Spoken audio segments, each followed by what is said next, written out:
Often, in order to grow personally and spiritually, we need to withdraw, to isolate ourselves. This can confuse or even worry the people around us, but it's a necessary process. I've been through it myself. I decided to get away from everything and everyone for a while to reconnect with myself and with God. I'm James. My own search for meaning and purpose began when I was feeling lost, longing for a deeper connection with life. On that journey, I learned that there is immense value in sharing experiences and learning from others. Now, I'm here to invite you to join this spiritual adventure. If there's an inner voice telling you that there's more to life than the daily grind, join me and subscribe to our channel. This retreat can be seen as a spiritual retreat. It's a time to reflect, meditate, and seek answers within ourselves. It's a moment of introspection where we evaluate our actions, our choices, and our path. When we get away from the noise of the world, we can better hear our inner voice and the voice of God.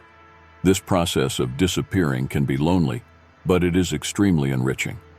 I came back from this period of isolation stronger, more centered, and with a new outlook on life. It's important to remember that this withdrawal is temporary. We're not abandoning our responsibilities or our loved ones. We're just giving ourselves time to grow and evolve. It's like a butterfly that needs to close up in its cocoon to transform. When it finally emerges, it is ready to fly high and show its beauty to the world. So if you feel the need to step away in order to evolve, don't be afraid. It's a brave and necessary step to reach a new level of personal and spiritual growth. And remember, when you come back, you'll be a better, stronger version of yourself. When we talk about the importance of temporarily withdrawing to pray and connect with God, Jesus is a perfect example. In the Bible, we see several situations in which Jesus withdrew from the crowds to seek guidance and strength through prayer. One striking example is when he spent 40 days in the desert, fasting and praying before beginning his public ministry. This period of isolation was crucial for Jesus, as it gave him the clarity and strength he needed to face the challenges that would follow. Through these moments of prayer and reflection, Jesus teaches us that it's not enough just to pray, but also to act. Prayer gives us divine guidance, while action allows us to put that guidance into practice. In my own life, I've had times when I've had to step away to seek God in prayer. And just like Jesus, I have found the strength and clarity to make important decisions. Just as Jesus found strength and clarity through moments of isolation and prayer, you too can transform your life and achieve your dreams. The 21-day spiritual challenge, Develop Your Intuition and Conquer Your Dreams, is the perfect guide to help you in this process of personal growth and evolution. Don't miss the opportunity to become a better version of yourself. Click on the link in the comment and start your spiritual journey right now. The Bible is full of examples that reinforce this message. We see Moses climbing Mount Sinai to receive the 10 Commandments, and Elijah retreating to Mount Horeb, where he heard God's voice in a soft whisper.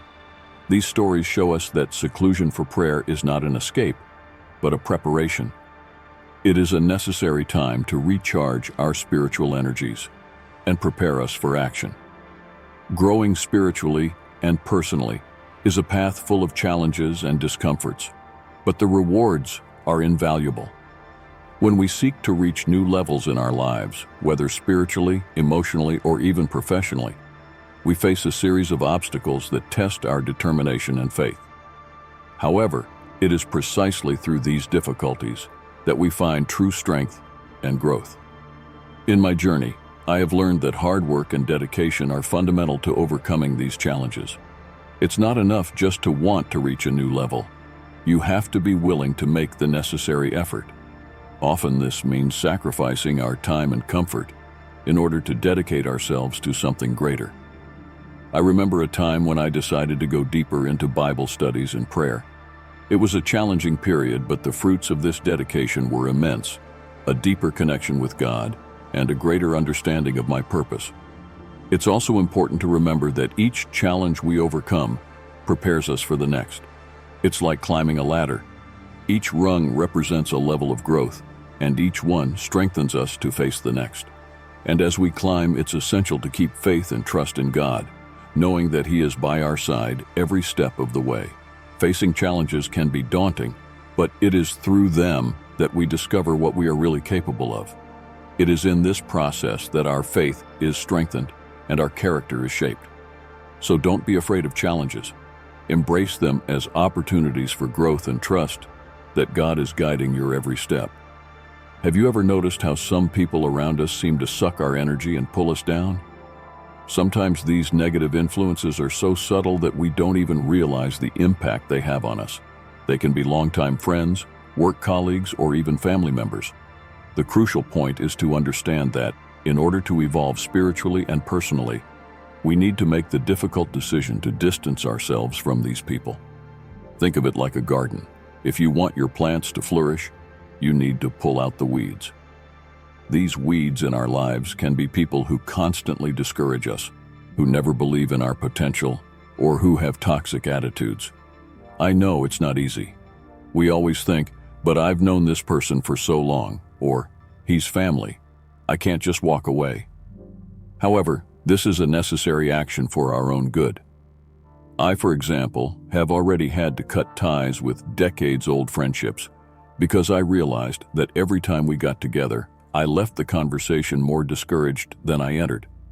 It was a difficult decision, but from the moment I made it, I felt an incredible lightness. The energy around me changed, and this opened up space for new friendships and positive influences. And it's not just people. There are negative influences everywhere on social media, on television, and even in certain environments. So do an analysis of your life. See what and who is pulling you back and have the courage to make the necessary changes. Your evolution depends on it. Life isn't just about peaceful, happy moments. We often face spiritual battles that challenge us deeply. Recognizing these struggles is the first step towards overcoming them. Demonic influences and hidden sins are more real than we realize, and they can be at work in the most unexpected areas of our lives. Imagine you're in a war. You can't just sit back and wait for victory to fall into your lap. You have to prepare, fortify yourself, and go into battle. In spiritual battles, this involves prayer, reading the Bible, and of course, a strong relationship with God. I myself have gone through periods when I felt completely lost, as if something was constantly holding me back. That's when I realized that I needed to strengthen myself spiritually. I began to devote more time to prayer, to move away from behaviors and habits that didn't match God's word, and to seek divine guidance more fervently. And do you know what happened? Things began to change. It didn't happen overnight, but little by little, I felt that I was stronger, more prepared to face the challenges. Negative influences began to lose their power over me, and new horizons opened up. So if you're going through a spiritual battle, don't be discouraged. Strengthen your faith, seek divine help, and don't underestimate the power of prayer. These struggles are part of our growth, and when overcome, they make us stronger and more connected to our spiritual essence. Facing and winning these battles is essential to achieving a higher level of spirituality and inner peace. Remember, you are not alone on this journey. God is by your side, ready to strengthen and guide you every step of the way. When we talk about faith and work, it's essential to understand that these two elements are like two sides of the same coin. There's no point in having a lot of faith if we don't put that faith into action. And work without faith can become an arduous and purposeless task. Faith is that inner force that drives us to believe in what we can't see, while work is the concrete manifestation of that belief. Imagine you are building a house. Faith is the foundation, that which supports the entire structure. But without the work, without the laying of each brick, that house will never be built. In the same way, in our spiritual and personal lives, we need to unite our belief with practical action. I myself have been through times when faith was my only fuel. But just believing wouldn't have gotten me anywhere if I hadn't rolled up my sleeves and done what needed to be done. I remember a time when I was facing major challenges at work. I believe that all of us, at some point, have felt overwhelmed and drained of energy. What made the difference for me was the faith that, with effort and dedication, I would overcome that phase. Every day, I got up with the conviction that my efforts would not be in vain, and over time, I saw the fruits of my labor. So it is essential that you, my friends, understand that faith without works is dead, as the Bible says. We need to act, to move, to make it happen. It's not enough just to believe. You have to work hard and persist. And when we combine faith and work, we are capable of facing any challenge and achieving great victories. Isolation is often seen as something negative. However, it's important to recognize that temporary isolation can be a powerful tool for personal and spiritual growth. I myself decided to isolate myself for a year, seeking a deeper connection with God and an improvement in various areas of my life. This period of isolation was not easy. I faced moments of loneliness and uncertainty, but I also found a peace and clarity that I had never experienced before. It was a time of introspection, of looking inwards and identifying aspects of my life that needed to change.